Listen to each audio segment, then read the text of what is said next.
জয় মা তারা।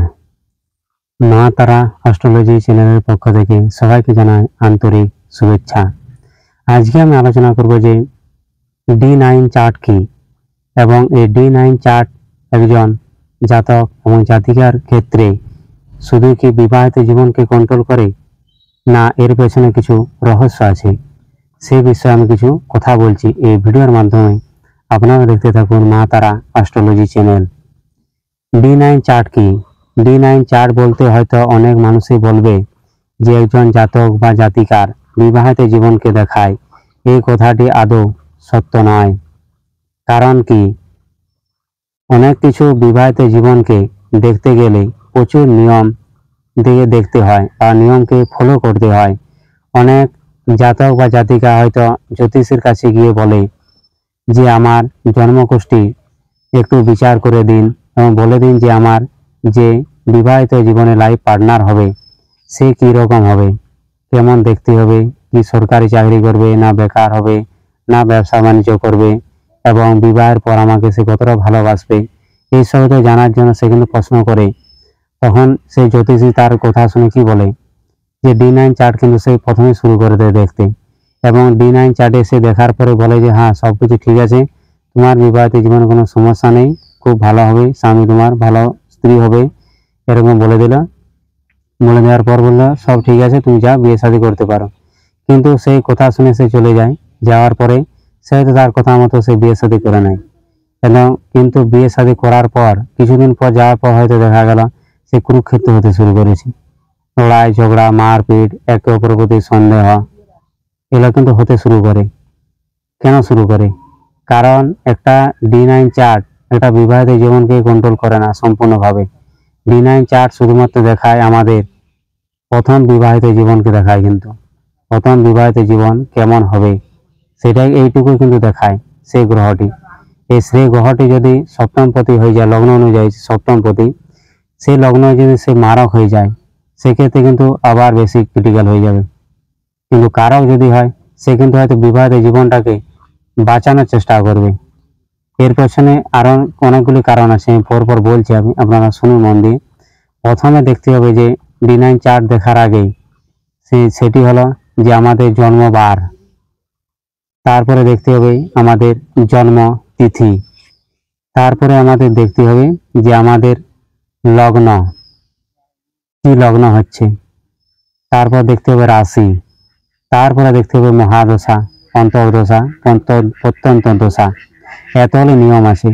সেই লগ্ন অনুযায়ী আগে দেখতে হবে সে কারক না মারক। তারপর জন্মছকে দেখতে হবে যে মাঙ্গলিক দোষ আছে কি, না কোথাও মঙ্গল পীড়িত হয়ে আছে, কিংবা কোথাও না কোথাও মঙ্গল রাহু দ্বারা দৃষ্ট হয়ে মঙ্গল দোষ তৈরি করছে। এতলা জিনিসকে কিন্তু ফলো করতে হবে, তারপরে কিন্তু এই সমস্যাগুলি সমাধান করা যাবে। তারপর একটি বিবাহিত জীবনে কিন্তু প্রবেশ করা যায়, সেক্ষেত্রে কিন্তু যায় না। আরেকটা কথা বলে দিচ্ছি যে হয়তো নিজের জন্মকুণ্ডলী অনুযায়ী জানা যাবে আমার বিবাহিত জীবন কেমন হবে, যার সাথে আমার বিবাহ হচ্ছে সেই বা কেমন হবে। জন্ম বিয়ে মৃত্যু এই তিন কিন্তু ভগবানের লেখা আমাদের, কিন্তু কোনো পরিবর্তন করার কারোর সাধ্য নেই। যা আমার ভাগ্যে লেখা আছে তা কিন্তু হবেই হবে, অনিবার্যই হবে।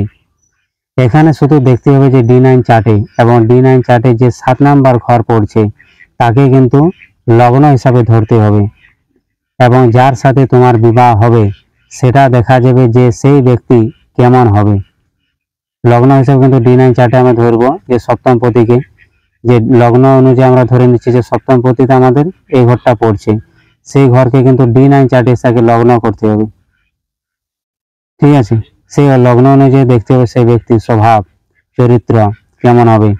D9 চার্ট কিন্তু শুধুমাত্র স্বামী এবং স্ত্রীকে কিন্তু দেখায়, অন্য কিছু দেখায় না। কিন্তু উদাহরণস্বরূপ যেমন আমি বলছি আজকে এখন, যে ধরা যায় যে কুম্ভ লগ্ন, হয়তো কুম্ভ লগ্নে হচ্ছে দেখা গেল যে কুম্ভ লগ্নে সেখানে D9 চার্ট হিসাবে দেখা যাচ্ছে, অ্যানালিসিস করলে সেখানে দেখা যাচ্ছে যে সিংহ রাশি আসছে, এবং সিংহ রাশির অধিপতি গ্রহকে রবি। রবি কি দেখায়? রবি দেখায় ইগো, পার্সোনালিটি, সরকার, তেজ, গ্রামের যে মডেল, এসব কিন্তু কন্ট্রোল করে রবি। আর রবি মানেই হলো যে আমাদের যে মাথা, মন, মস্তিষ্ক, আমাদের চোখ, এইসব কিন্তু কন্ট্রোল করে রবি গ্রহ। তা রবি গ্রহ যদি জন্মছকে ভালো অবস্থায় থাকে সেক্ষেত্রে কিন্তু বিবাহিত জীবন খুব সুখের এবং সুন্দর হয়।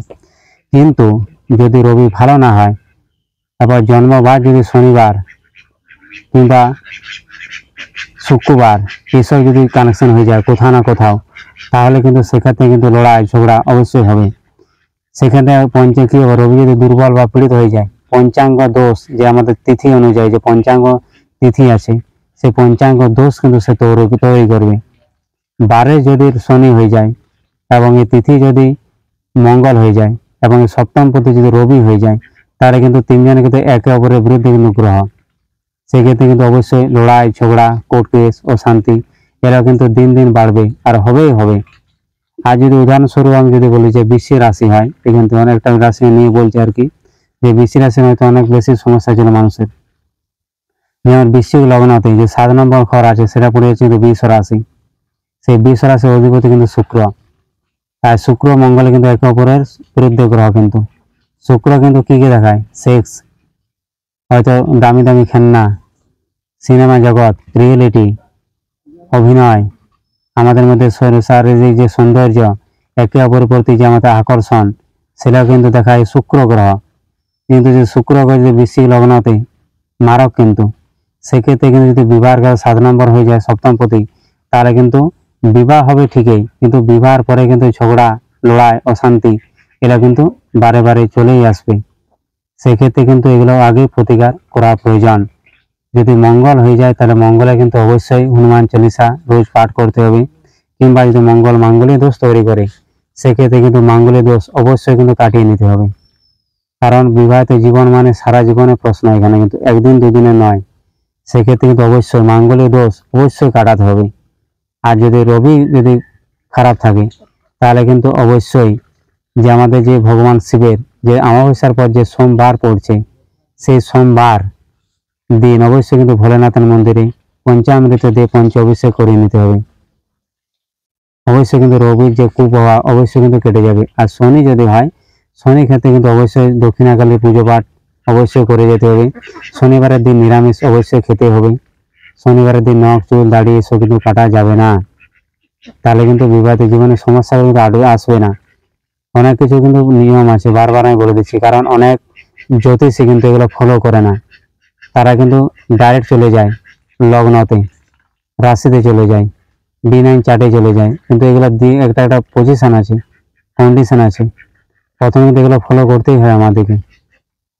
প্রথমে দেখতে হবে জন্মবার পঞ্চাঙ্গ, যে তিথি কি আছে, তারপর দেখতে হবে করণ কি আছে, তারপর দেখতে হবে গণ কি আছে, তারপর দেখতে হবে জন্মবার কি আছে, তারপরে দেখতে হবে লগ্ন কি আছে, রাশি কি আছে, আর মহাদশা অন্তর্দশা কি কি চলছে। এগুলো কিন্তু অনেক কিছু নির্ভর করে এটা বিবাহিত জীবনে। শুধু D9 চার্ট নয়, অনেক হয়তো ইউটিউব চ্যানেলে হয়তো বলা আছে যে D9 চার্ট মানে বিবাহিত জীবন, পতি পত্নী স্বামী স্ত্রী কেমন হবে। আমি তো বলছি প্রথমে তো ভালোই হবে, 1 মাস 2 মাস ভালোই কাটবে, তারপরে যেটা হবে সেটা হয়তো ধারণা করা যাবে না। অনেক কিন্তু মানুষ এই বিবাহিত জীবনে আজকে যে মানুষ সমস্যায় ভুগছে, কিন্তু বেশিরভাগ কিন্তু বিবাহিত জীবনে সমস্যা এসেছে।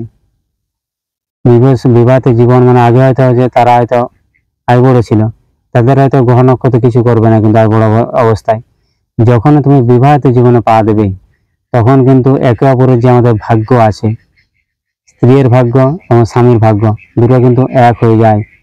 সেক্ষেত্রে কিন্তু ফাইটিং শুরু হয়। এইবারে দেখে নিতে হবে যে কার কি রাশি আছে, কার কি রাশি লগ্ন অনুযায়ী কানেকশন হচ্ছে। হয়তো অনেক মানুষকে হয়তো দেখে থাকবে যে বিয়ের পর তার বিশাল উন্নতি, টাকা পয়সা গাড়ি বাড়ি শরীর স্বাস্থ্য তার দিন দিন সে ভালোর দিকে যাচ্ছে। অনেক ক্ষেত্রে কি হয়, বিয়ের পরেই সে লড়াই ঝগড়া তো দূরের কথা, কুকুর বিড়াল তো হয়ে গেল লড়াই হয়ে, তারপরে তার শরীর স্বাস্থ্য অবনতি হতে থাকবে। টাকা পয়সা রোজগারে তার 12টা বেজে যাবে, রাতে ঘুমের তার 12টা বেজে যাবে, সময় হয়তো স্বামী স্ত্রী ঠিক আছে, হয়তো শ্বশুর সঙ্গে তার পড়ছে না, এগুলো হয়ে যায়। অনেক ক্ষেত্রে আবার কি হয়, বীজ যোগ কানেকশন হয়ে যায়, হয়তো গুরু চন্ডাল দোষ কানেকশন হয়ে যায়। অনেক কিছু যোগ অনেক কিছু দেখে বিচার করে ভাবনা করে কিন্তু বিবাহিত জীবনে প্রবেশ করাটাই উচিত। আমার মতে বলা হয়। আমি এবার এখানে ভিডিওটি শেষ করছি। আপনাদের যদি ভালো লাগে অবশ্যই আমার কমেন্ট বক্সে জানাবেন। জয় তারা।